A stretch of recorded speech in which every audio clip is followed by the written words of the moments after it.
परस्पर दर्शन। पुष्प वाटिका में जब पुष्प चयन करने के लिए आए और फुलवाड़ी में, अच्छा लक्ष्मण जी को जल्दी थी थोड़ा, घुसने लगे तो राम जी ने कहा रुको, ऐसे नहीं घुसना चाहिए, इस वाटिका का मालिक माली होता है, आप पहले हमको माली से अनुमति तो लेने दो। लक्ष्मण जी ने कहा हम क्यों अनुमति लें, हम तो राजा के अतिथि हैं, हमको अनुमति लेने, और हम राजकुमार हैं। राम जी ने कहा हे राजकुमार का अहंकार अपने जेब में धर लो, हम राजकुमार होंगे अपने घर के, अयोध्या के, यहाँ हम इनके अतिथि आए हैं और इनके अनुसार मुझे चलना है, और ये बगीचा का मालिक ये माली है, इससे पूछना है, ये कहेगा तभी अंदर घुसना। तो राम जी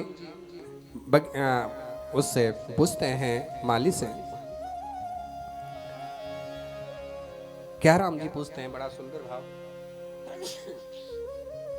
रक्षक भूपति बाग के सेवा धर्म सुजान, हम चाहत कछु फूल दल अनुमति करहु प्रदान। भैया माली, हम फूल को चाहते अपने गुरु जी की पूजा के लिए, आज्ञा हो तो तोड़ दो। हो माली ने देखा मालिनी को आवाज लगाए, हे मालिनी भाग्यवान दौड़ के आओ, जो कल नगर में आए थे सबने दर्शन किया, हम रह गए थे बगीचा में, दर्शन नहीं कर पाए थे, आज करुणा निधान स्वयं चलकर हमको दर्शन देने आए।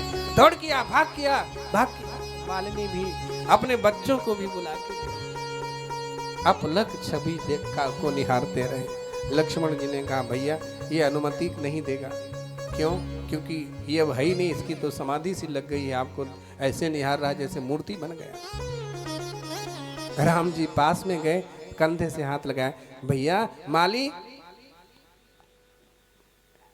स्पर्श होते ही जन्म जन्मांतर के उसके पाप कट गए और भगवान के प्रेम में आंसू बहाता हुआ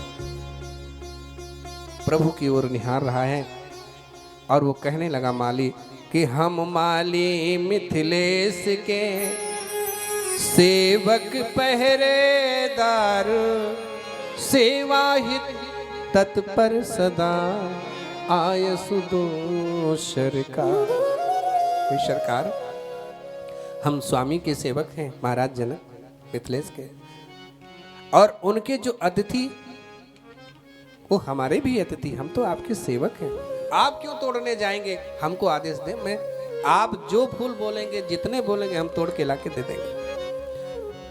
इसमें गुलाब के कांटे हैं, आपके कोमल हाथों में चुभ जाएंगे। माली मालिनी से कहता है कि सजनी अब ही अनुमति दे दे।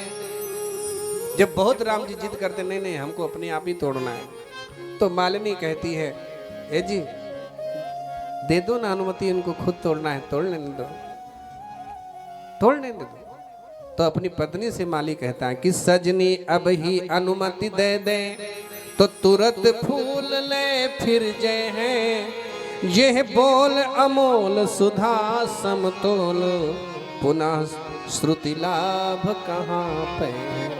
अगर मैंने उनको अनुमति दे दूंगा तो अभी फूल तोड़ के चले जाएंगे, तो इनका दर्शन कहाँ मिलेगा, इनकी वाणी सुनने को कहाँ मिलेगी। जितनी देर है कम से कम दर्शन तो मिल रहे हैं, इनकी बातचीत करने का सौभाग्य मिला। माली कहता है, मालिनी कहती कि सजना सच बात अहे तुम्हारी। मालिन माली से कहती है कि सजना सच बात अहे तुम्हारी, इन्हें देखियो सच पावत है, अंग अंग अनुपम लावनिया, पर बैन सुधा बरसावत है। सजना तुम्हारी बात बिल्कुल सही, इनकी वाणी अमृत के समान बड़ा सुख दे रही। माली ने कहा सुनीला की पत्थर से नारी बन जाले। मैथिली भाषा में श्री भक्तमाली नारायण दास जी भक्तमाली जी हुए, उन्होंने ये बड़ा सुंदर पद लिखा है कि सुनीला की पत्थर से नारी बन जाले, राउर परते चरनिया के धूल धनुषधारी। मैंने सुना है कि अभी अभी आपके चरण के धूल का स्पर्श करके पत्थर से नारी बन गई। तो ये तो पौधे हैं फूल के, पत्थर से कोमल हैं, कहीं ये सब कलियां स्त्री बन गई, फिर मैं क्या करूंगा? एक का पालन करना तो मुश्किल होता है, इतनी कलियां सब मेरे पीछे पड़ जाएंगी स्त्री बन के, मैं कैसे पालन? हुजूर ये गलती मैं नहीं करने वाला, आपको कलियां छूने नहीं दूंगा। हाँ, मैं आपके हाथों में, आपके चरण रज में जब इतना चमत्कार है तो आपके हाथ में कितना होगा। सरकार मैं गलीचा बिछाए दे रहा हूँ, आप इस पे बैठिए और जो फूल जितना कहोगे हम उतने, वही फूल जौन कही जितना कही, जौन कही जितना उतारे फूल आन देही, काहे के कर बिरोरा तूल धनुष धारी। आप झगड़ा क्यों कर रहे हैं? जो जितना कहेंगे हम तोड़ के लाके देंगे। इस प्रकार से माली जिद कर रहा है, लेकिन भगवान कहते नहीं भैया ऐसा कुछ नहीं होगा, आप इसकी चिंता मत करो। अंत में माली अनुमति दे देता है। भगवान